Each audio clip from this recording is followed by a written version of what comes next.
తెలుగువారి number 1 choice Telugu matrimony. చలితో వణికిపోతున్న ఏపీ జనాలను వాతావరణ శాఖ అలర్ట్ చేసింది. బంగాళాఖాతంలో ఏర్పడిన వాయుగుండం బలపడిందని తెలిపింది.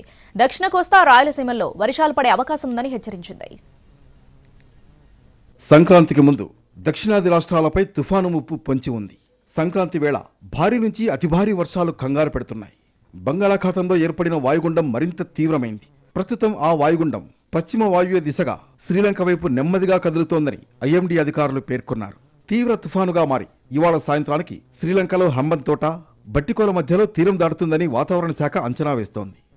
తుఫాను ప్రభావంతో ఇవాళ రేపు తమిళనాడు, కేరళలోని కొన్ని ప్రాంతాల్లో భారీ నుంచి అతి భారీ వర్షాలు కురుస్తాయని అధికారులు అంచనా వేస్తున్నారు.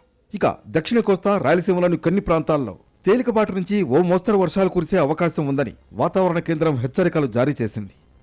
తుఫాను ప్రభావంతో శ్రీలంక, తమిళనాడులో ఇవాళ రేపు ఆదివారాల్లో భారీ నుంచి అతి భారీ వర్షాలు కురిసే అవకాశం ఉందని ఐఎండీ చెబుతోంది.